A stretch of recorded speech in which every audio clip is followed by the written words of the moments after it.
बोलो श्री कृष्ण कन्हैया लाल की जय। सतगुरु महाराज की जय। श्री प्राणनाथ प्यारे की जय। महारानी बाईजुराज की जय। तीनों पुरी धाम की जय। समस्त सुंदर साथ की जय।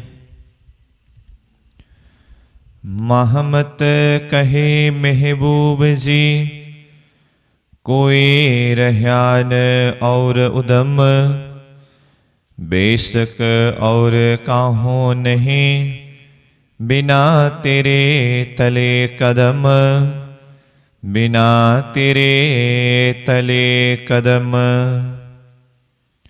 खिलवत हक रूहन की जो इश्क रूहों असल ये बातुन बक्का अरस की बीच न आवे फना अकल बीच न आवे फना अकल खिलवत हक अरस की।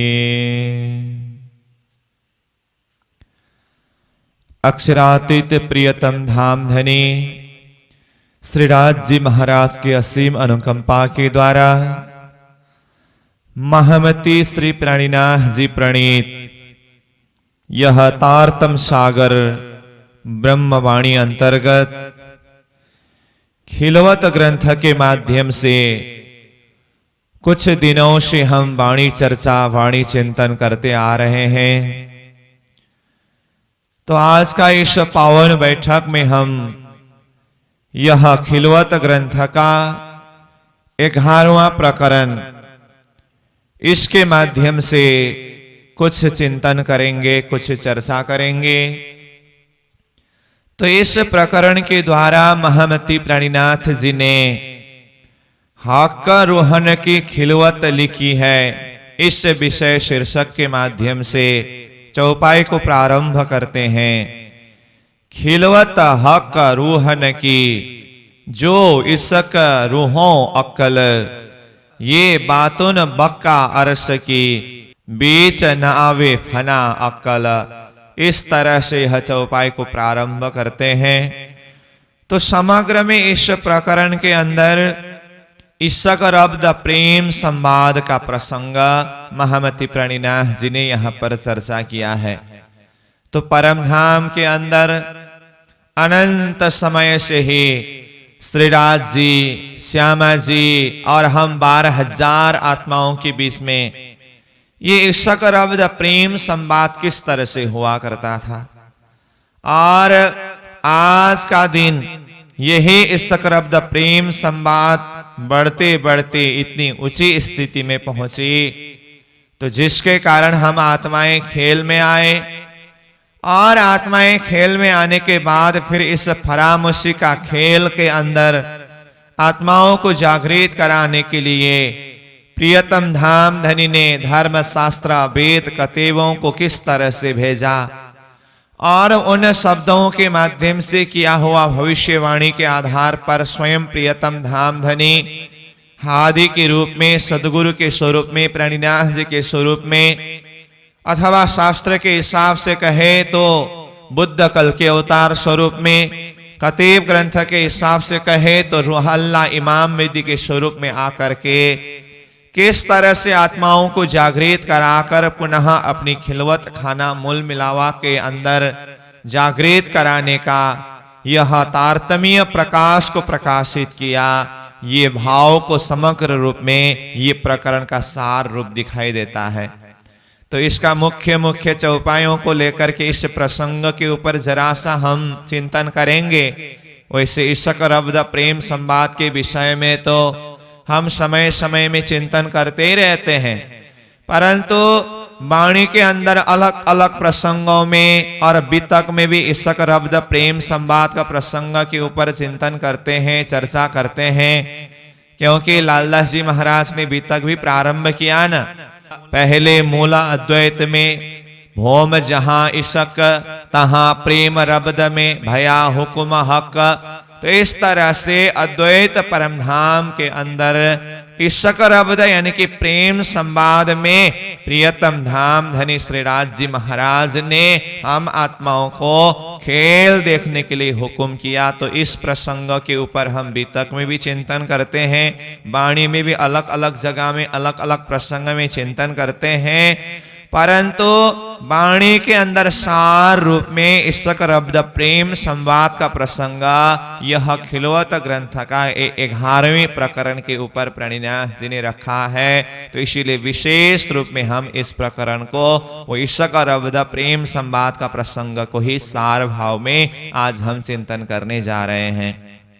तो यह पहला चौपाई में प्रणिनाथ जी कहते हैं खिलवत हक रुहन की। खिलवत यानी कि वह खिलवत खाना, एकांत बैठक, परमधाम 25 पक्ष के मध्य में जो मूल मिलावा का बैठक है, जिस एकांत बैठक को खिलवत खाना कहते हैं, ये तो हम चर्चा करते ही आ रहे हैं। तो उस खिलवत खाना एकांत बैठक मूल मिलावा के अंदर कौन कौन है? हक्का और रूहन, यानी कि हक्का, हादी और रूहन है वैसे, यानी कि राज्जी, श्यामा जी और 12,000 आत्माएं, जिसको श्याम, श्यामा जी और साथ जी करके कहा। तो राज्य, श्यामा जी और 12,000 आत्माओं के यह समूह के बीच में जो ईशक रूहों असल, जो ईशक रूहों असल यानी कि वो खिलवत खाना के अंदर, परमधाम के अंदर आत्माओं का जो प्रेम है ना, ये प्रेम, ये ईशक असली ईशक है। ये बात न बक्का अरस की, ये आत्माओं के हृदय के अंदर अथवा श्रीराज जी के हृदय के अंदर की जो असली प्रेम है ना, असली ईशक है ना, यही तो परमधाम के अंदर की भी बातुनी बात है। वैसे तो यहाँ के हिसाब से देखे तो परमधाम ही बातुनी चीज है, और 25 पक्ष परमधाम में ही हम चिंतन को लौटा करके देखें तो 25 पक्ष परमधाम में सबसे बातुनी चीज है रंगमहल। रंगमहल में भी बातुनी चीज है वो खिलवत खाना, मूल मिलावा का बैठक, और वो मूल मिलावा के बैठक के अंदर की शोभा में भी सबसे बातुनी चीज है रूहों के हृदय का ईशक, रूहों के हृदय का प्रेम। राज्य के हृदय की प्रेम की बातुनी तो वो तो है ही। तो इसीलिए कहा ये बातुन बक्का अरस की, बेच न आवे फना अकला। ये परमधाम के अंदर की जो बातुनी बात है ना, ईशक की बात, ये फना अक्ल यानी कि संसार के ये झूठे बुद्धि जो है ना, जीव की बुद्धि, ये जीव की बुद्धि की समझ की बात नहीं है। तो ये तो परमधाम की जो सुरता, परमधाम की ब्रह्म अंगना, परमधाम की ब्रह्म सृष्टि ही, ये परमधाम के अंदर की खिलवत खाना, वो गैब बातें, मूल मिलावा के अंदर की रूहों के हृदय के अंदर की ईशक की बात को वो आत्मा ही समझ सकते हैं। ये नाबुद दुनिया के झूठे जीव के अक्ल की समझ की बात नहीं है। इसलिए यहाँ कहा ये बात न बक्का अरस की, बेचा न आवे फना अक्ला। ये फना झूठा संसार के जीव के अक्ल में आने वाला नहीं है, ये समझ नहीं सकते हैं। तो आगे कहते हैं रूहें बड़ी रूहन सो, मिल के बहस किया हक सो, हम तुम्हारे आशिक ईशक है हम सो। देखिए अब इस तरह से ईशक रब्द प्रेम संवाद का प्रसंग प्रारंभ हुआ। रूहें यानी कि 12,000 आत्माएं जो सखियां हैं, बड़ी रूह सो मिल के, बड़ी रूह मतलब श्यामा जी महारानी। तो 12,000 आत्माएं श्यामा जी महारानी के साथ में मिलकर के बहस किया हक सो। हक श्रीराज जी महाराज के साथ में बहस करने लगे। बहस मतलब संवाद करने लगे। तो ये संवाद कौन सी संवाद है? प्रेम संवाद है। और ये कब की बात है? ये अनंत समय से है। तो आज का दिन अक्षर ब्रह्म और सखियों के देखा देख होने के पश्चात खेल मांगने के प्रसंग में ईशक रब्द प्रेम संवाद तो विशेष है ही, परंतु परमधाम के अंदर ईशक किसका ज्यादा है, इस विषय के संवाद भी तो ईशक रब्द प्रेम संवाद है ना। तो ये प्रेम संवाद तो दायम अखंड समय से, अनंत समय से पहले से ही राजी, श्यामा जी और 12,000 आत्माओं के बीच में हुआ करती थी। तो यहाँ कहते हैं 12,000 आत्माएं श्यामा जी महारानी के साथ में मिल करके हक का यानी कि श्रीराज जी महाराज के साथ में इश्क के विषय में बहस करने लगे। हम तुम्हारे आशिक। 12,000 आत्मा सहित श्यामा जी महारानी श्रीराज जी महाराज को क्या कहते हैं? हे प्रियतम धाम धनी श्रीराज जी महाराज, हम आपके आशिक हैं। इश्क है हममो, हमारे अंदर ही अधिक इश्क, अधिक प्रेम है आपके प्रति, इसीलिए हम आशिक हैं। तो इस तरह से आत्माएं अपने आप को आशिक कहने लगे। तो आशिक और माशूक के संदर्भ में तो हम पहले भी चर्चा करके आए हैं। आशिक और माशूक मतलब जिसके हृदय में अधिक से अधिक प्रेम हो उसे आशिक कहते हैं, और वो माशूक को अपना हृदय का प्रेम के द्वारा समर्पित होते हैं, प्रेम करते हैं, इश्क करते हैं। तो आशिक और माशूक में अपने आप को आशिक कहने का अर्थ है, आशय है, भाव है कि मेरे हृदय के अंदर अधिक प्रेम है। तो यहाँ आत्माएं अपने आप को आशिक कह करके ये साबित करना चाहती है कि हे श्रीराज जी महाराज, हे धनी, हे प्रियतम, हमारे हृदय के अंदर आपके प्रति अधिक से अधिक इश्क है, इसलिए हम आशिक हैं। तो इस तरह से आत्माओं के भाव को यहाँ पर प्रस्तुत कर रहे हैं। जब आत्माओं ने इस तरह से अपने आप को आशिक कहने लगे, अपना इश्क ज्यादा है करके कहने लगे, अब फिर आगे कहते हैं, बड़ी रूह कहे तुम साची सबे, पर इश्क मेरा काम अब्बल हक और रूह न सो, इन इश्क़ई में मेरा आराम। जब आत्माएं हम आशिक हैं करके अपना प्रेम ज्यादा दिखाने लगे, तो अब श्यामा जी महारानी बड़ी रूह क्या कहने लगे कि हे आत्माओं, आप लोग जो बोल रहे हैं ना, ये बात सही है, फिर भी विचार करो, असली बात तो यही है, पर इश्क मेरा काम, असली इश्क तो मेरा ही ज्यादा है, मेरा तो इश्क का ही काम है।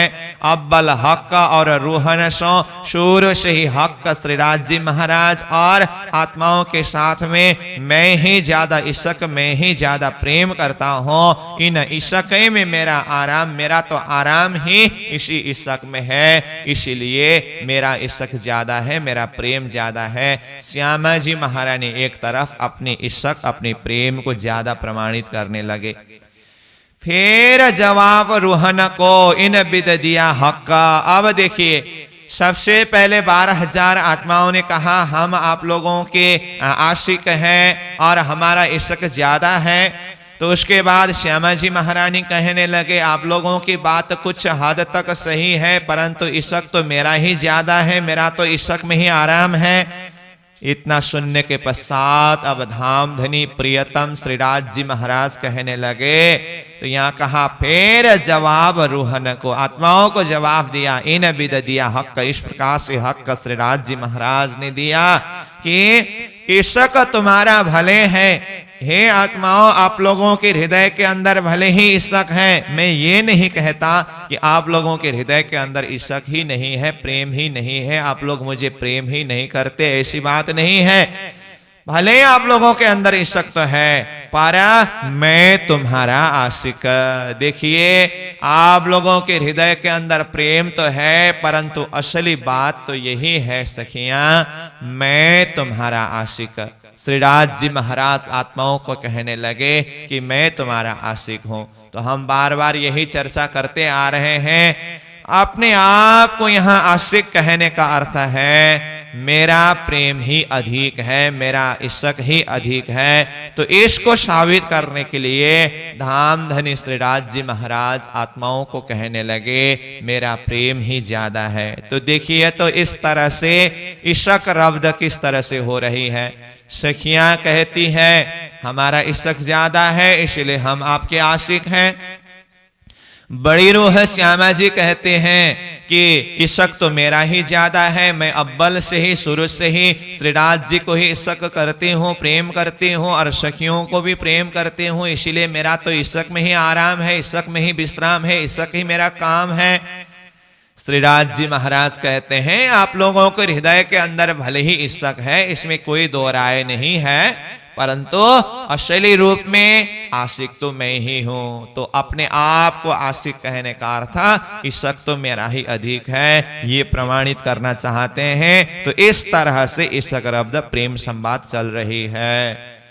हाक का आशिक बड़ी रूह का और रूहों का आशिक, ये क्यों कहिए सीधा इश्क बंधों का आशिक हक का। तो देखिए हक का आशिक बड़ी रूह का, हक का अपने आप को आशिक कहते हैं। तो किन किन का आशिक साबित करना चाहते हैं? हक का श्रीनाथ जी महाराज आशिक बड़ी रूह का, बड़ी रूह श्यामा जी महारानी के आशिक है करके कहते हैं, और रूहों का आशिक। और हक कहते हैं मैं बड़ी रूह का तो आशिक है ही, यानी कि श्यामा जी का तो आशिक है ही।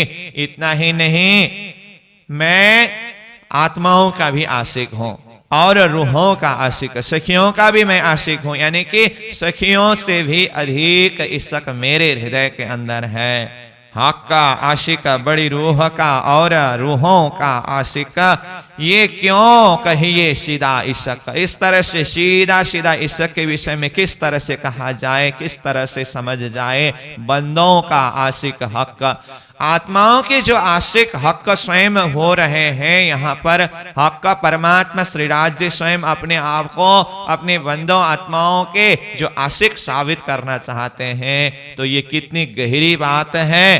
तो फिर आगे कहते हैं रूहें चाहिए आशिक हक के और आशिक बड़ी रूहन। हक श्रीनाथ जी महाराज ने अपने आप को रूह और बड़ी रूह श्यामा जी महारानी के आशिक करके कहा, परंतु रूहें क्या चाहती है? रूहें चाहिए आशिक हक का। रूह यही चाहती है कि हम राज्य महाराज के आशिक हैं और आशिक बड़ी रूह के, और हम श्यामा जी महारानी के भी आशिक हैं, और बड़ी रूह भी आशिक हक की। फिर बड़ी रूह श्यामा जी महारानी जो हक के आशिक है, सीधा इश्क ब्यौरा, ये सीधा सीधा इश्क का ब्यौरा ये है। तो तारतम के हिसाब से प्रणिनाथ जी यहाँ पर इश्क का कुछ निरूपण भी करते हैं ये चौपाई के द्वारा। तो क्या हुआ सार रूप में? रूहें चाहिए आशिक हक का, रूह अपने आप को आशिक हक का आशिक ही साबित करना चाहती है, और आशिक बड़ी रूह, और रूहें बड़ी रूहों का भी आशिक है, और बड़ी रूह भी आशिक हक का, और बड़ी रूह श्यामा जी भी हक का आशिक है। सीधा इश्क ब्यौरा ये। तो सीधा सीधा इश्क का हिसाब किताब निरूपण इस तरह से है। परंतु कोई किसी में अपने आप को आशिक के अलावा माशूक का दर्जा लेना ही नहीं चाहती है, अपने आप को आशिक ही साबित करना चाहती है। इसीलिए ये रब्दा, ये जो संवाद चलती जा रही है। तुम सब रूहें मेरे तन हो, तुम सो इश्क जो मेरे दिल, ये क्यों कर पाओ बक्का मिने जो शहुर करो सब मिला। तो श्यामा जी महारानी कहते हैं कि हे 12,000 आत्माओं, हे सखियों, तुम सब रूहें मेरे तन हो। आप लोग जितने भी रूहें हैं ना, सारे के सारे रूहें आत्माएं मेरा ही तन यानी कि मेरा ही अंग स्वरूप हो। तो हम 12,000 आत्माएं श्यामा जी महारानी के आनंद का स्वरूप, आनंद अंग है ना, श्यामा जी ने अंग हो सुंदर साथ करके कहा ना। इसीलिए श्यामा जी महारानी कहती है कि हे सखियां, आप लोग सब मेरा ही अंग का नूर है, इसलिए अधिक इश्क और आशिक तो मैं ही हूं। इस तरह से कहते हैं ये क्यों कर पाओ बक्का मिने जो शहुर करो सब मिला। अब ये इश्क वास्तव में किसके अधिक है? अखंड परम धाम के अंदर इसको कैसे प्राप्त कर सकते हैं, कैसे जान सकते हैं? तो कहते हैं यहाँ प्राणीनाथ जी जो सहुर करो सब मिला, सब मिल करके तारतम के प्रकाश के माध्यम से सहुर करके देखो, तुलना करके देखो, विवेचन करके देखो, विवेक के माध्यम से देखो, तब जाकर के ये असली बात समझ में आ सकती है।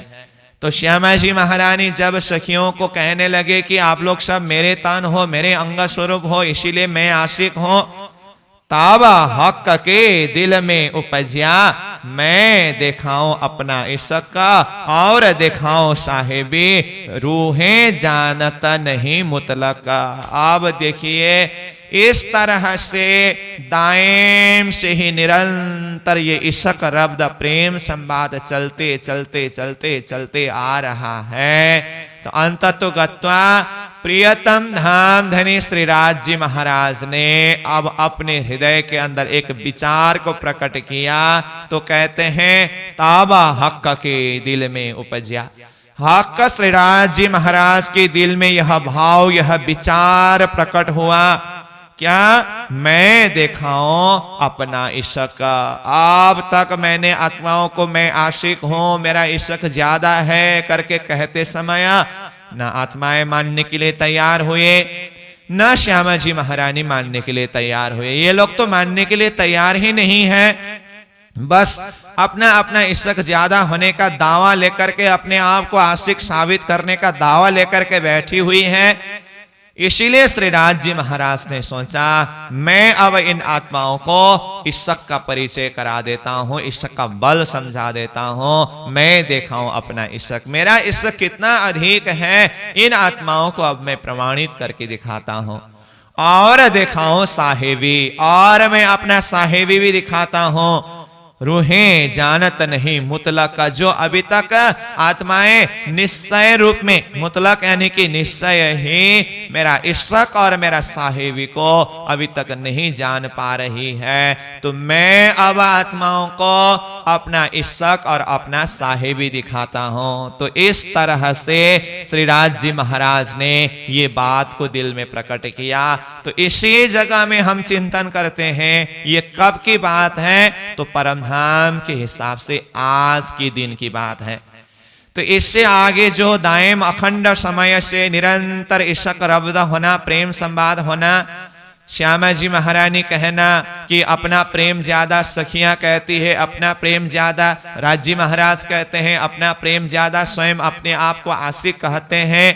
तो ये तो परम धाम में अनंत समय से ही ये इश्क रब्द प्रेम संवाद चलती आ रही थी, परंतु यहाँ 8 नंबर चौपाई में आकर के प्रणिनाथ जी जिस भाव को प्रस्तुत कर रहे हैं कि श्रीराज जी महाराज ने दिल में लिया, मैं आत्माओं को मेरा इश्क का परिचय कराता हूं और मेरे साहिबी की परिचय कराता हूं, जो निश्चय रूप में आत्माओं ने अभी तक नहीं जाना है। तो इस तरह से हक के दिल में उपज्या करके, जो उपज्या शब्द आया है ना, राज जी महाराज के हृदय में उत्पन्न हुआ एक नया विचार, तो ये भाव जो है परम धाम के हिसाब से आज के दिन की बात है।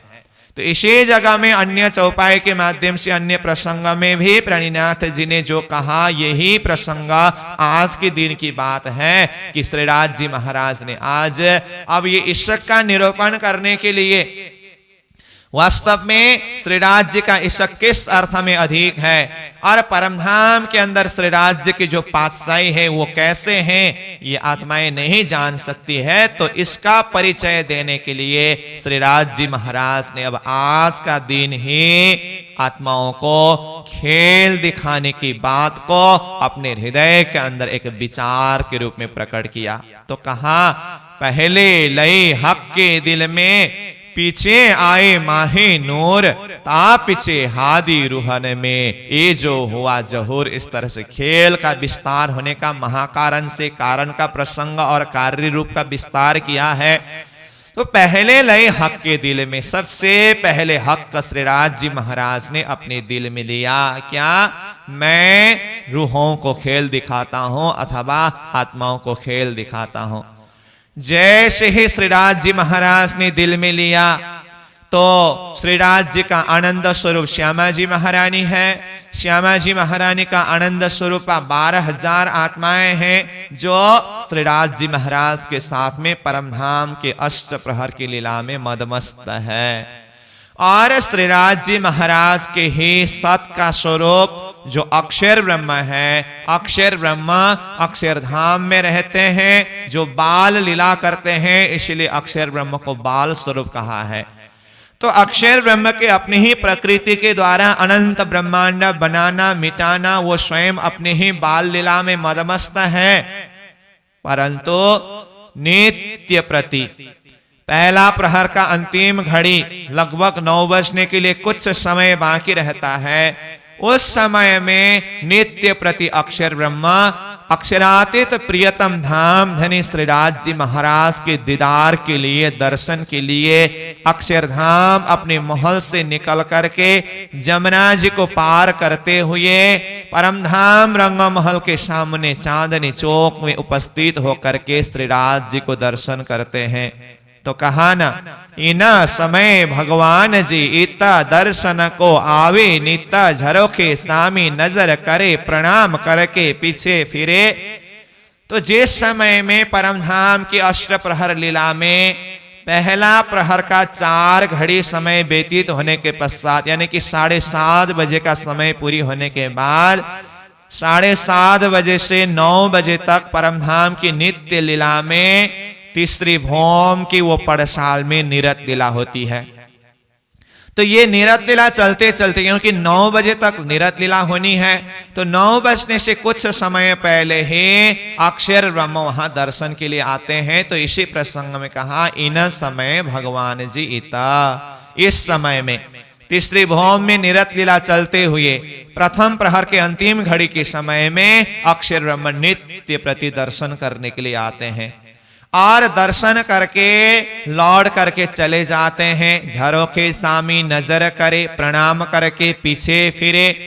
तो इस तरह से महामती प्राणीनाथ जी स्वयं ने अपनी वाणी के माध्यम से अक्षर ब्रह्म नित्य प्रति दर्शन करने की जो लीला है, इसके विषय में भी समझाया है। और अक्षर ब्रह्म के द्वारा अक्षरातीत श्री कृष्ण जी के दर्शन के विषय को तो धर्मशास्त्र ने भी प्रमाणित किया है।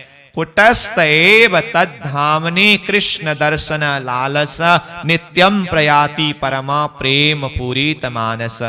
तो कुटस्थ यानी कि अक्षर ब्रह्म को कुटस्थ कहा।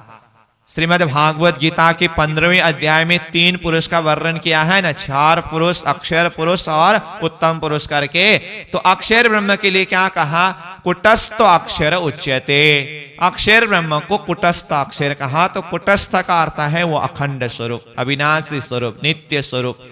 तो ये कुटस्थ अक्षर ब्रह्म, कुटस्थ एव तद्धामनि, उस धाम में कृष्ण दर्शन लालस। कृष्ण यानी कि अक्षरातीत श्री कृष्ण जी के दर्शन की लालसा को लेकर के नित्य प्रति अक्षर ब्रह्म जाते हैं और दर्शन करके लौट करके आते हैं और अपनी स्वतः प्रकृति में लीला करते रहते हैं। ये अक्षर ब्रह्म की नित्य लीला है।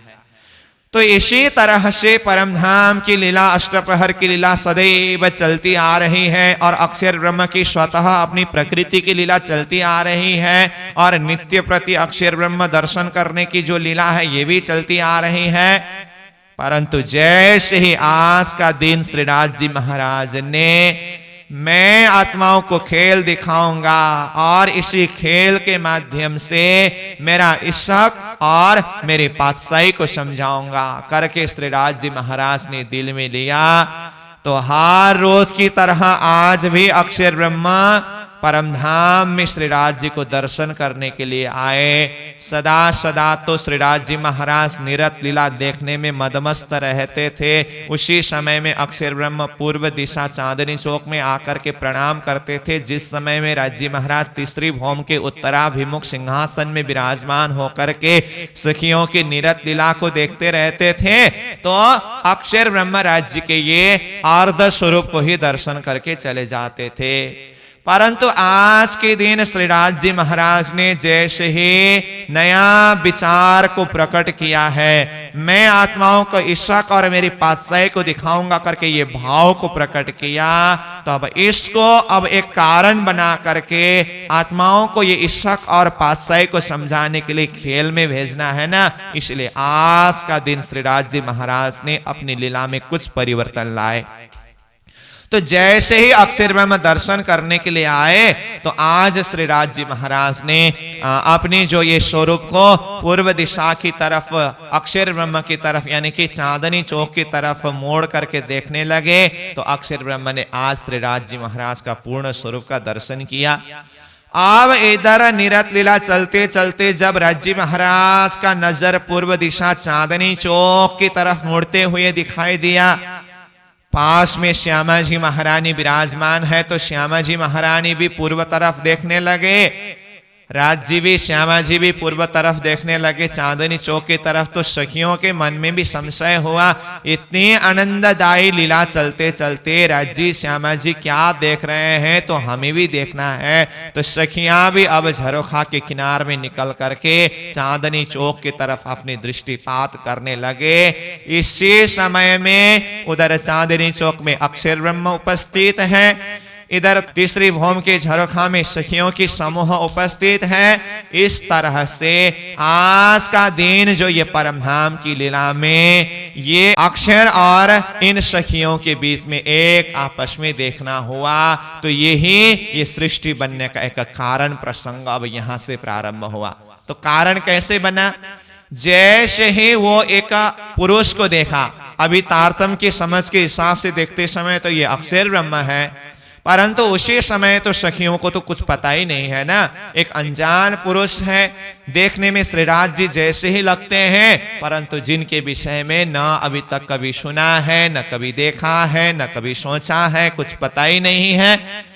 तो श्यामा जी महारानी के मन में भी कुछ संशय हुआ और 12,000 आत्माओं के मन में तो संशय हुआ ही हुआ, ये कौन है, कहाँ रहते हैं, क्या करते हैं। अब इन सारे विषयों में श्रीराज जी महाराज के साथ में प्रश्न उत्तरी संवाद जो होती है, ये विशेष ईशकरब्द प्रेम संवाद के रूप में इसको चर्चा किया है। तो ये ईशकरब्द के प्रसंग में ही श्रीराज जी महाराज ने कहा, ये मेरा ही सत अंश बाल स्वरूप अक्षर ब्रह्म है, जो अक्षरधाम में रह करके अनंत ब्रह्मांड बनाते मिटाते हैं, इस तरह से कहने लगे। तो सखियों के मन में ये खेल देखने की इच्छा प्रकट हुई। तो इस तरह से अब सखियों के मन के अंदर भी ये इच्छा को प्रकट करा दिया एक तरफ। दूसरी तरफ अक्षर ब्रह्म ने जब इन अनंत आत्माओं को देखा, जिसको आज तक अक्षर ब्रह्म ने कभी देखा ही नहीं था, नित्य प्रति अक्षरातीत का दर्शन करने के लिए तो आते थे, परंतु बस श्रीराज जी का दर्शन करके उस छवि को अपने हृदय में विराजमान करा करके वो लौट करके चले जाते थे और अपने ही स्वतः प्रकृति की लीला में मदमस्त होते थे। परंतु अक्षर ने भी आज इन अनंत आत्माओं को देखने के पश्चात, ये अनंत आत्माएं कौन है, ये परमधाम के अंदर की गुह्य लीला क्या है, ये लीला दर्शन करने को मुझे भी मिल जाए। तो इस तरह से अक्षर ब्रह्म के मन में भी ये विचार प्रकट हुआ, क्योंकि अक्षर ब्रह्म परमधाम के अंदर की गुह्य लीला के विषय में कुछ जानते ही नहीं थे। तो इसीलिए तो प्राणीनाथ जी ने कहा ना, अक्षरातीत के महल में प्रेम इश्क बरतत, सो शुद्ध अक्षर को नहीं कीन वेद केल करत। परमधाम के अंदर की गुह्य लीला, परमधाम के अंदर कैसी लीलाएं होती है राज्य श्यामा जी और 12,000 आत्माओं के बीच में, सो शुद्ध नहीं अक्षर को, ये अक्षर ब्रह्म को कुछ शुद्धि नहीं था। तो अक्षर ब्रह्म ने भी परमधाम के अंदर की गुह्य लीला दर्शन करने की विचार अपने हृदय के अंदर प्रकट किया। तो इस तरह से विचारों का संचार हुआ। तो इसीलिए कहा, पहले लय हक के दिल में, पहले तो श्रीराज जी महाराज ने दिल में लिया कि मैं आत्माओं को खेल दिखाऊंगा और खेल के माध्यम से ही मेरा इश्क और पातशाही को समझाऊंगा। पीछे आए माहे नूर, बाद में नूर यानी कि अक्षर ब्रह्म के अंदर भी यही विचार को प्रकट कराया, यानी कि ये खेल उत्पत्ति का जो कारण का प्रसंग अक्षर के हृदय के अंदर भी प्रकट हुआ। कैसे? जब इन अनंत आत्माओं को देखा तो अक्षर का मन में ये आत्माएं कौन है और ये क्या लीला करते हैं, और ये लीला मुझे भी दर्शन हो। तो ये विचार प्रकट हुआ, तो ये भी तो खेल बनने का दूसरा कारण है ना। तो इसलिए अक्षर के अंदर भी ये विचार प्रकट होना ही सृष्टि उत्पत्ति की कारण है। तो कहा पीछे आए माहे नूर, ता पीछे हादी रूहाना, उसके बाद हादी, हादी शब्द का अर्थ है गुरु। तो श्यामा जी महारानी स्वरूप ये संसार में सदगुरु स्वरूप में पधारे ना, इसलिए श्यामा जी महारानी को यहाँ हादी शब्द के द्वारा समझाया है। तो हादी मतलब श्यामा जी। और रूहाना 12,000 आत्माओं के अंदर भी ये विचार प्रकट हुआ कि ये कौन है, कहाँ रहते हैं, इस विषय में बातें चलते चलते बाद में अक्षर करके जाना और खेल बनाते करके जाना। तो सखियां खेल मांगने लगे, तो इन विध हुआ जहूर। इस तरह से इसी बात को प्रकाशित करके सृष्टि को बना करके आत्माओं को ये खेल में भेजने का प्रसंग बना। तो इस तरह से प्राणीनाथ जी ने श्रीराज जी महाराज के हृदय में किस तरह से बात प्रकट हुई और ये बात अक्षर ब्रह्म में किस तरह से पहुंचा, और सखियां श्यामा जी महारानी में किस तरह से संचार हुआ और किस तरह से सृष्टि का विस्तार हुआ, ये वाणी के माध्यम से ही प्राणीनाथ जी ने प्रकाशित किया है। तो इसीलिए यहाँ पर कहा तब हक के दिल में उपजा, श्रीराज जी महाराज के दिल में उत्पन्न हुआ एक नया विचार। तो ये आज के दिन की बात ही है। तो आज के दिन ही राज्य महाराज के हृदय में ये विचार उत्पन्न हुआ, प्रकट हुआ ना। उसके बाद अक्षर और हम सखियों के बीच में एक आपस में देखना हुआ। तो ये विचार को प्रकट करने का कारण यही था, मैं दिखाऊं अपना इश्क और दिखाऊं साहेबी रूहें जानत नहीं मुतलक का, मेरी आत्माएं मेरी साहेबी और मेरी इश्क को निश्चय रूप में नहीं जानती है। इसलिए कहा एक पातशाही अरस की दूजा वाहिदत का इश्क, सो दिखलाओ ने रूहों को पहले दिल में लिया हक का। श्रीराज जी महाराज ने अपने पातशाही और वाहिदत्ता का इश्क, परमधाम का इश्क, प्रेम को समझाने के लिए सबसे पहले ये बात को दिल में लिया और इसको अब धीरे धीरे से विस्तार कर रहे हैं। ताबा हक के अंग का नूर जो है नूर जलाल, ताबा तिनके दिल पैदा हुआ देखो इश्क नूर जमाल। देखिए तो जो प्रसंग हम अभी चर्चा कर रहे थे ना, तो यहाँ उसी बात को कहते हैं तब हक के अंग का नूर जो है नूर जलाल। हक का ही अंग का नूर यानी कि श्रीराज जी का ही अंग का स्वरूप यानी कि सत का स्वरूप जो है नूर जलाल। नूर जलाल यानी कि अक्षर ब्रह्म, अक्षरातीत परब्रह्म परमात्मा को नूर जमाल कहा और अक्षर ब्रह्म को नूर जलाल कहा। तो ये अक्षर ब्रह्म श्रीराज जी का ही सत का स्वरूप है, अंग स्वरूप है। तब तिनके दिल पैदा हुआ, उनके दिल में यानी कि अक्षर ब्रह्म के दिल में भी पैदा हुआ क्या, देखो इसका नूर जमाला। ये अक्षरातीत परमधाम के अंदर की गुह्य लीला इसक मैं भी दर्शन करूं। तो ये विचार अक्षर के मन में प्रकट हुआ। तो यहाँ तो प्राणीनाथ जी ने सार रूप में प्रसंग को प्रस्तुत किया है। तो जिस प्रसंग को थोड़ा सा खुलासा करके हमने चर्चा अभी कर ही रहे थे, जब अक्षर और सखियों के बीच में एक आपस में देखना हुआ तो तब अक्षर ब्रह्म के हृदय के अंदर भी जो विचार प्रकट हुआ उसी को यहाँ प्राणीनाथ जी कहते हैं देखो इसका नूर जमाला। अक्षर के मन में ये विचार प्रकट हुआ कि परमधाम के अंदर की ये गुह्य लीला को दर्शन करो। कैसा इश्क बड़ी रूह सो, अक्षर के मन में संशय हुआ कि बड़ी रूह श्यामा जी के अंदर कैसी इश्क है, इश्क हक सो कैसा इश्क साथ रूहन, इन आत्माओं के अंदर कैसा इश्क है। बड़ी रूह का इश्क हक सो श्यामा जी महारानी के इस हक के साथ में, श्री राज्य के साथ में कैसे हैं, इस हक सो कैसा है सबन, सारे आत्माओं के हृदय में राज्य के प्रति कैसे इस हक है, ये जानने का विचार प्रकट हुआ करके इस तरह से ये भाव को प्रस्तुत किया है। परंतु हमें जरा सा विवेचन करके देखना होगा, ये बड़ी रूह का प्रेम यानी कि श्यामा जी की प्रेम राज्य के प्रति कैसा है, सखियों का प्रेम राज्य के प्रति कैसा है, ये विचार की बात हो रही है। ये तो प्राणीनाथ जी ने तारतम के समझ के हिसाब से अभी यहां पर प्रस्तुत किया है, लेकिन तत्कालीन परिस्थिति अक्षर के हृदय के अंदर से देखें तो अभी तो अक्षर को भी वो बड़ी रूह कौन है, श्यामा जी कौन है, क्या है, कुछ जानते नहीं है ना। तो उसी समय तो उनके अंदर ये सारी बातें नहीं आती है। बस इतनी सी बात है, परमधाम के अंदर ये अनंत आत्माएं कौन है और क्या लीला करते हैं, बस ये लीला को दर्शन करने की इच्छा अक्षर के मन में प्रकट हुआ। तो यहाँ तारतम के समझ के हिसाब से महामती प्राणीनाथ जी प्रस्तुत कर रहे हैं, राज्य महाराज, श्यामा जी महारानी और 12,000 आत्माओं के बीच में आपस में इश्क यानी कि प्रेम कैसा है, इस विषय में जानने की इच्छा अक्षर ब्रह्म के हृदय के अंदर भी प्रकट हुआ, इस तरह से बता रहे हैं। तो आगे कहते हैं, यह रब्दा हमेशा रहे बड़ी रूहा रूहे और हक्का। देखिए यह रब्द यानी कि संवाद, जो प्रेम संवाद अखंड समय अनंत समय से चलती आ रही है करके हम चर्चा कर रहे हैं ना, इश्क किसका ज्यादा है, इस विषय में हमेशा सदैव चलती आ रही थी। तो इस तरह से चलते चलते इश्क किसका ज्यादा है, इस विषय में कोई निरूपण हो ही नहीं सका। तो यहाँ कहते हैं, अब घाट बड़ा क्यों कर जानिए बाहिदत पुरा इश्क। अब किसका इश्क अधिक है, किसका इश्क कम है, ये घटबड़ की बातें परमधाम के अंदर किस तरह से जान सके, समझ सके, क्योंकि बाहिदत पुरा इश्क, वो तो पूरा इश्क का ही सागर है और पूरा बाहिदत यानी कि एक दिली भाव है, अद्वैत है, इसीलिए वहां पर गड़बड़ तो कुछ है ही नहीं। इसीलिए परमधाम के अंदर रह करके इसका निरूपण निर्णय हिसाब ही कैसे करे।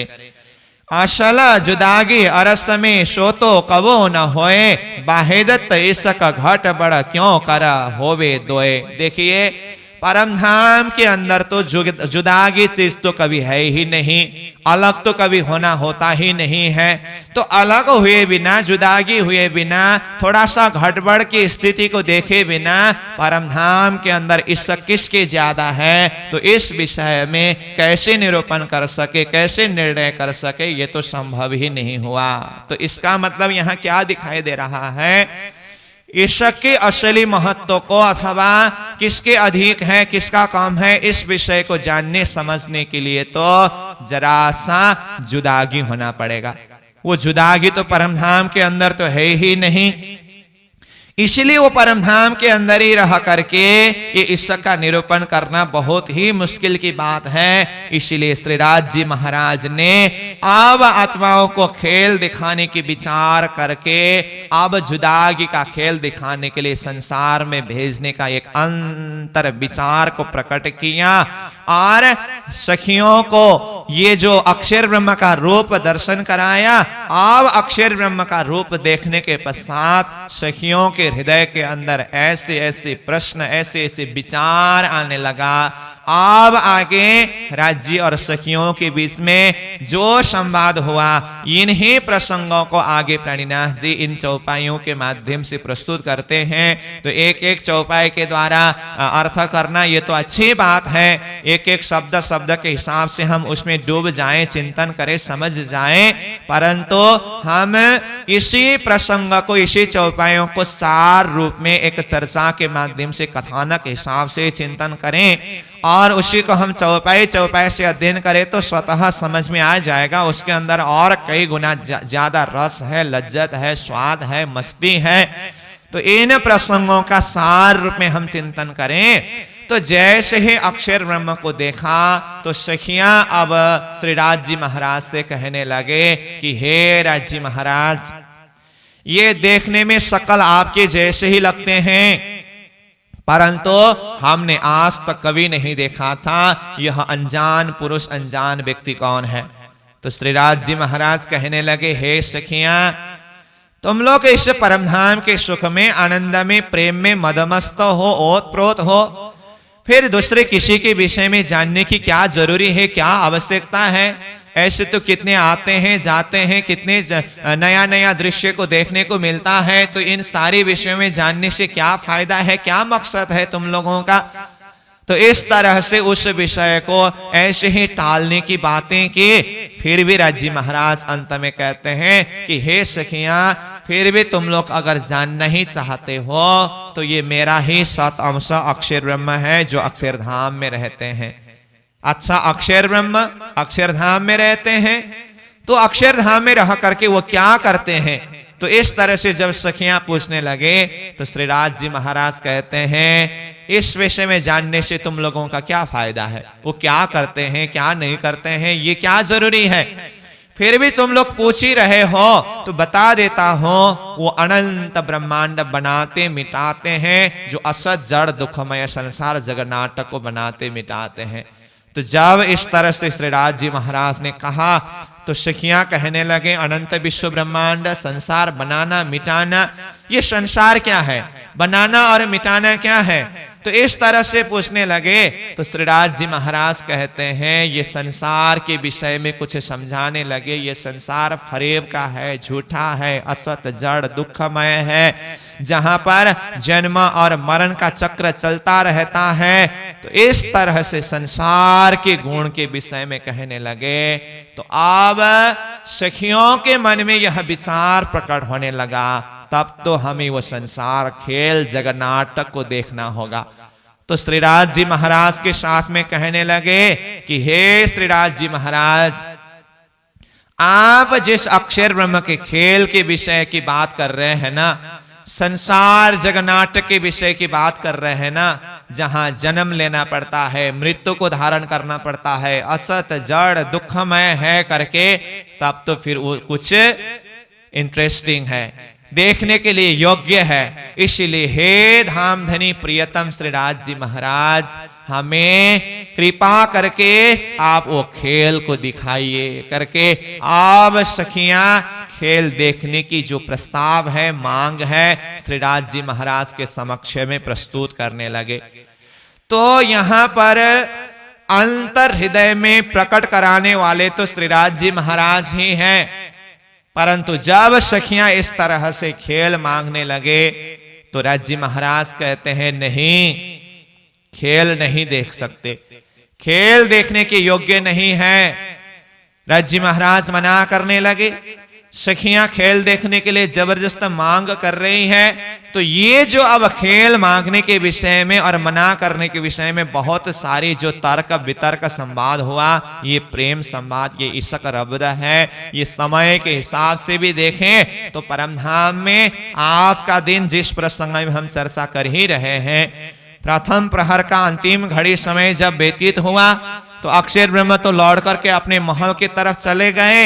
अब परमधाम में इश्क रब्द शुरू हुआ, प्रेम संवाद शुरू हुआ। तो लगभग 9 बजे से आगे संवाद चलते चलते ये दूसरी प्रहर की लीला 12 बजे तक, जिस समय की रोजाना लीला क्या होती थी, कोई सखियां पानों की बिड़ा बनाते थे और श्रीराज जी महाराज श्यामा जी महारानी के साथ में मीठी मीठी बातें करते थे। कई सखियां वहीं पर अरस परस होकर के आनंद लेती थी और रसोई की सेवा वाले सखियां रसोई की तैयारी करने की सेवा में रहते थे। तो आज के दिन तो ये संवाद में ही चलते चलते समय निकलता जा रहा है। फिर भी रसोई लीला भी हुई, दूसरी प्रहर की लीला जैसे तैसे पूरी हुई। अब तीसरी प्रहर की लीला 12 बजे से लेकर के 3 बजे तक की लीला, नित्य लीला के हिसाब से इस समय में यह प्रहर में श्रीराज जी महाराज नीलो पीलो मंदिर में तीसरी भौम में ही पौड़ते हैं और 12,000 सखियां अपनी अपनी जुत्थों को लेकर के रंग महल के इर्द गिर्द में अलग अलग स्थानों में वन विहार लीला में चली जाती है। ये नित्य लीला है। परंतु आज के दिन ये तीसरी प्रहर के समय में सखियां अलग अलग स्थानों में अलग अलग जुत्थ होकर के नहीं गए।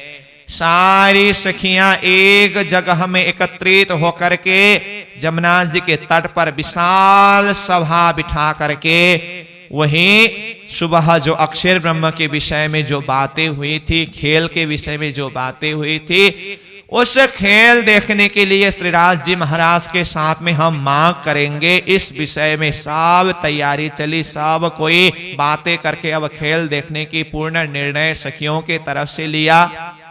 और जैसे ही तीसरे प्रहर की लीला पूरी होकर के चौथी प्रहर का समय प्रारंभ हुआ, ठीक 3 बजे का समय, हर रोज की तरह आज भी सखियां लौट करके तीसरी भौम नीलो पीलो मंदिर में पहुंचे।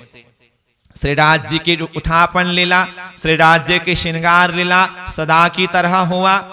अब नित्य लीला के हिसाब से देखें तो 3 बजे से अब आगे वन विहार की लीला है। ये चौथी प्रहर की लीला है ना, 25 पक्ष में से कहीं पर भी अलग अलग स्थानों में, कभी सुखपाल से तो कभी तख्तरवार में सवार होकर के जाने की लीला है। तो उसी माफक श्रीराज जी महाराज कहने लगे, हे सखियां, आज 25 पक्ष में से किस पक्ष में कहां पर जाना है? तो सखियां कहने लगे, कहीं नहीं जाना है, आज हमें अक्षर ब्रह्म का खेल देखने के लिए जाना है। तो 3 बजे से फिर वही बात जो प्रातःकालीन समय से ही चल रही थी, अक्षर के खेल देखने की विषय की बातें, तो इसी विषय में बात होने लगी। तो अब फिर 3 बजे से आगे ये संवाद चलती रही, लगभग 4 बजे तक तीसरी भौम में ही यह संवाद चलती रही। श्रीराज जी महाराज बार बार मना कर रहे हैं सखियों को, खेल में मत जाओ, ये देखने योग्य नहीं है। तो सखियां मानने के लिए तैयार ही नहीं है। फिर राज्य महाराज ने सोचा, इन आत्माओं को मैं एकांत बैठक बिठा करके समझाऊंगा। तो तब तीसरी भौम से फिर प्रथम भौम, पंचम हवेली जो गोल हवेली है, वर्तमान जिस बैठक को हम मूल मिलावा का बैठक करके चिंतन करते हैं ना, उसी बैठक में ला करके श्रीराज जी महाराज सखियों को समझाने लगे, हे आत्माओं, अभी तक भी कुछ काम बिगड़ा नहीं है, खेल देखने के लिए मत जाओ, इस बात को दिल दिमाग से हटा दो। परंतु सखियां मानने के लिए तैयार ही नहीं है। हम लोग तो खेल देखेंगे देखेंगे, देख करके ही रहेंगे। तो श्रीराज जी महाराज आत्माओं को मना कर रहे हैं, सखियां खेल देखने के लिए जबरदस्त जिद कर रहे हैं। तो असली बात तो ये भी है, राजी महाराज बाहर से मना करने का जैसा एक्टिंग कर रहे हैं, अंदर से प्रेरणा देने वाले स्वयं श्रीराज जी ही हैं। और श्रीराज जी की योजना क्या है? अपने ही चरण तले बिठा करके सखियों को सुरता रूप से खेल में भेज करके, फरेब का रूप झूठा संसार को दिखा करके, फिर आत्माओं को वापस बुला करके परम धाम का इश्क और पातशाही को समझाना है। इसीलिए कहा, ये उपजाए हमारे धनी, सो तो बातें है अति घनी। सखियों के हृदय के अंदर खेल देखने की विचार को उत्पन्न कराने वाले, प्रकट कराने वाले हमारे प्रियतम धाम धनी श्रीराज जी महाराज ही हैं। और ये बहुत ही महत्वपूर्ण विषय है, बहुत ही गहरी बात है। तो इस तरह से प्रणिनाथ जी समझाते हैं, कहते हैं। तो जब श्रीराज जी महाराज इस तरह से अंदर से प्रेरणा देते हुए भी बाहर से सखियों को खेल देखने के लिए रोकने का जो प्रयास कर रहे हैं, तो इस बात को सखियां तो मानने के लिए तैयार ही नहीं है। हम तो खेल देखेंगे, देख करके ही रहेंगे, जिद्द करने लगे। तो फिर श्रीराज जी महाराज अब सखियों को खेल के विषय में और गहराई से समझाने लगे कि हे आत्माओं, तुम लोग अगर जबरदस्त संसार में जाओगे ना, वो संसार तो फरेब का रूप है, झूठा रूप है। संसार में जाने के बाद ये परमधाम का संबंध कुछ याद नहीं आएगा तुम लोगों को। आग पानी पत्थर को ही पूजने लगोगे और उस समय में अपने आप को भूल जाओगे, धनी को भूलोगे, धाम को भूलोगे। इस तरह से बहुत प्रकार से श्रीराज जी महाराज समझा रहे हैं। तो सखियां कहने लगे, ये तो कदापि संभव ही नहीं है। सागर से लहरों का अलग होना और फूल से सुगंधा का अलग होना, मिश्री से मिठास का अलग होना, जल से शीतलता का अलग होना, क्या ये संभव है? ये कदापि संभव नहीं है।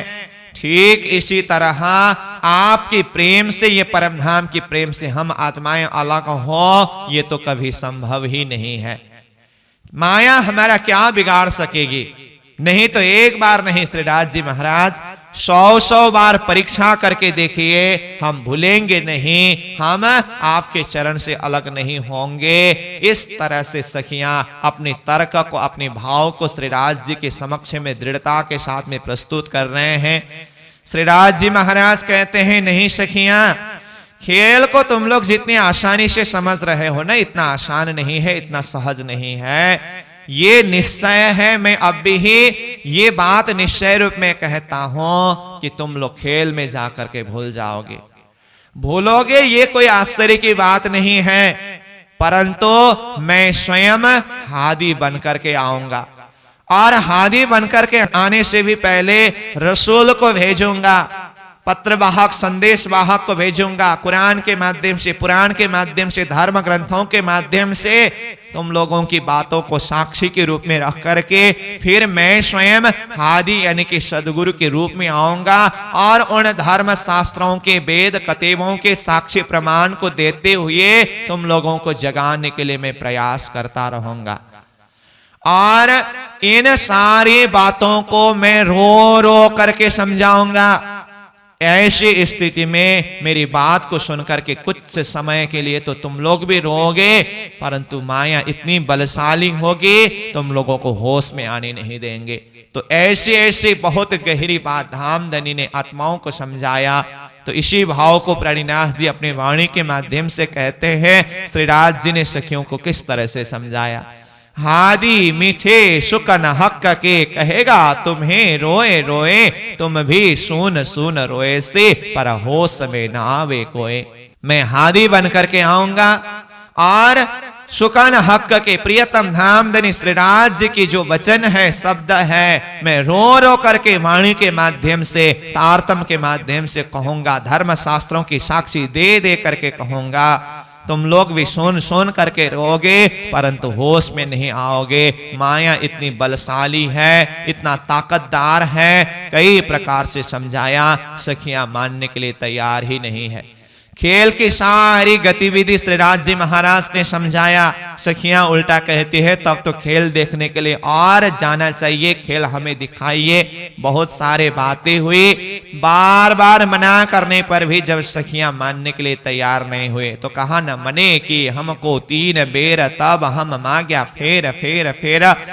बार बार जी महाराज मना कर रहे हैं, बार बार हम मांग रहे हैं। तो अंतत गत्वा श्रीराज जी महाराज ने खेल दिखाने का निर्णय ले लिया। सखियों को कहा, हे सखियां सावधान, मैंने अब तक तुम लोगों को समझाता रहा, मेरी बात को मानने के लिए तैयार नहीं हुए। अब ध्यान से सुनो, मैं तुम लोगों को खेल दिखाऊंगा दिखाऊंगा दिखाऊंगा, तुम लोग खेल में जाकर के भूलोगे भूलोगे भूलोगे। तो जब इस तरह से राजी महाराज ने कहा, जब राजी ने कहा कि मैं तुम लोगों को खेल दिखाऊंगा, तो सखियां तो बहुत प्रसन्न हुई, हर्षित हुई, अब हमें खेल देखने को मिलेगा। तुरंत राजी महाराज ने कहा, तुम लोग भूलोगे भूलोगे भूलोगे। अब सखियों के अंदर थोड़ा सा एक भय भी उत्पन्न हुआ, डर भी प्रवेश हुआ। राजी महाराज इतनी दृढ़ता के साथ में खेल दिखाने के निर्णय लेते हुए भी भूलने की बात कर रहे हैं, तो कुछ खेल गड़बड़ वाली बात है। तो अब सखियां एक आपस में सावधान होकर के बैठे, एक दूसरे में अंक लग करके, गलबैया डाल करके बैठ गए, ताकि माया बीच से प्रवेश ना कर सके। और सखियां एक आपस में क्या कहने लगे, यहाँ प्रणिनाथ जी कहते हैं इसी प्रकरण के ये 44वें नंबर चौपाई में जाकर के, जो तू भूले मैं तुझको देऊंगी तुरंत जगाए, मैं भूलो तो मुझे पल में दीजिए बताए। इस तरह से सखियां एक आपस में सावधानी की बातें करने लगी।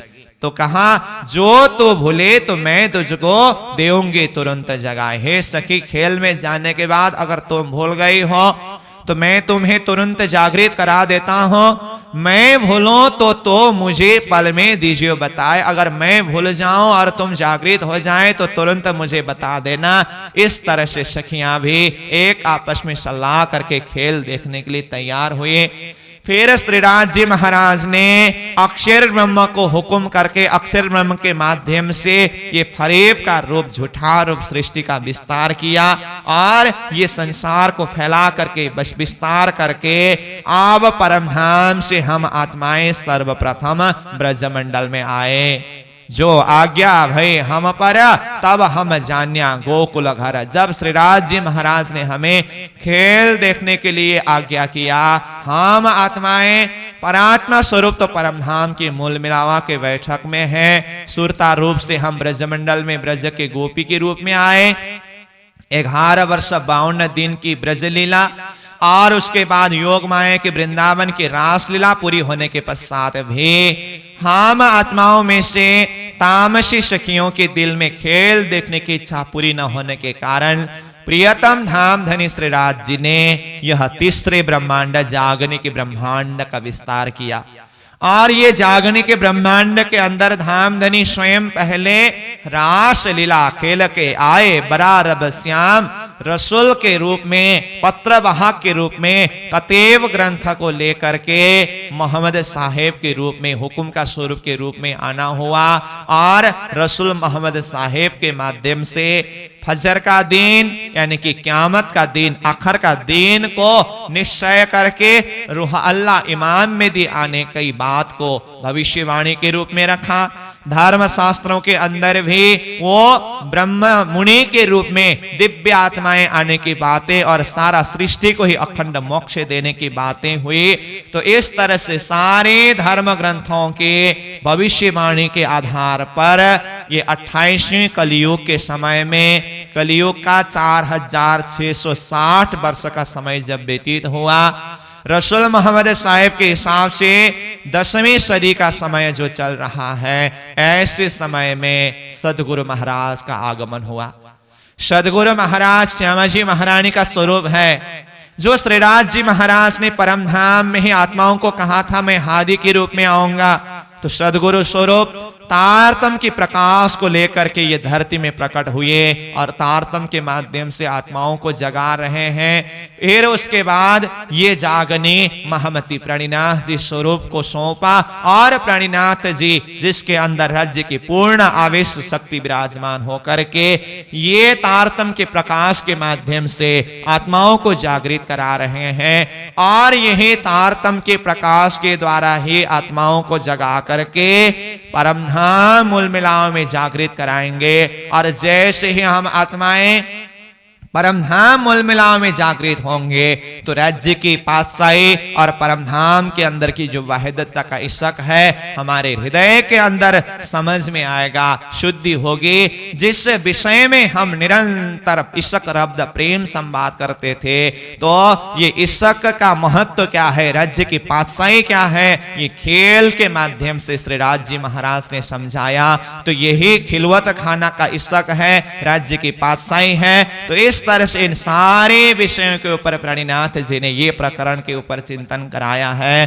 तो अंतिम में कहते हैं कि महमत रूहे हक सो हुआ बहस इसक वास्ते, सो इसक बिना क्यों बैठिए बीच हक अरस के। तो महमती कहते हैं रूहा हक सो हुआ, आत्मा और परमात्मा के बीच में बहस इसक वास्ते, इसक के वास्ते ही यह बहस संवाद हुआ, जिसके चलते हम यहाँ संसार में आए, खेल में आए। अब खेल से परमधाम जाने के लिए भी क्या चाहिए, सो इसक बिना क्यों बैठिए।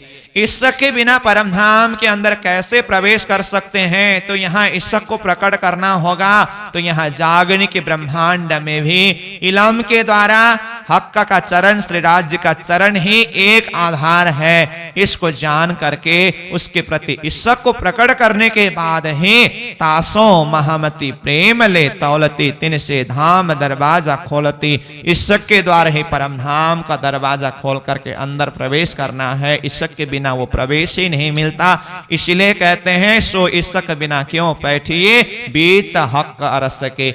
परमधाम के अंदर श्रीराज जी के वो खिलौत खाना मोल मिलावा के अंदर इसक के बिना कैसे प्रवेश कर सकते हैं। इसीलिए हमें धनी ने ये इसक को समझाने के लिए खेल दिखाया। खेल के बीच में इलम के द्वारा लक्ष्य को दृढ़ करके ईश्वर को प्रकट कराया। अब इसी ईश्वर के माध्यम से धाम धनी के चरणों में अपनी परात्मा स्वरूप में मूल मिला में जागृत होना है। आप तो राज्य की पातशाही भी समझ में आया और वाहिदत्व का ईश्वर भी समझ में आया और 25 पक्ष परम धाम की वो सुख आनंद प्रेम में ओत प्रोत होकर के धाम धनी के साथ में लीला विहार करनी है।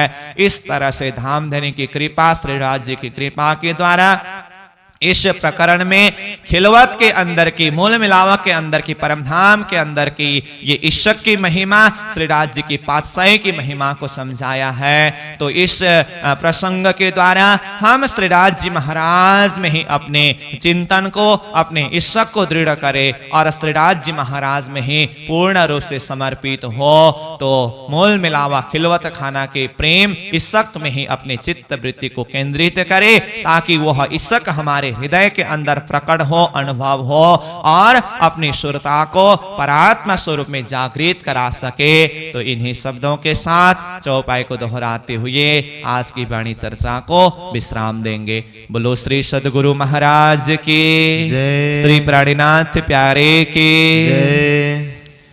महमत रुहे हक सो हुआ, महमत रुहे हक सुहुआ, बहस इशक वास्ते, बहस इसक वास्ते, सो इसक बिना क्यों बैठिए, सो इसक बिना क्यों बैठिए, बीच हक अरस के, बीच हक रस के, बीच हक अरस के, बीच हक रस के। बोलो श्री सद्गुरु महाराज की जय। श्री प्राणीनाथ प्यारे की जय। प्रणाम।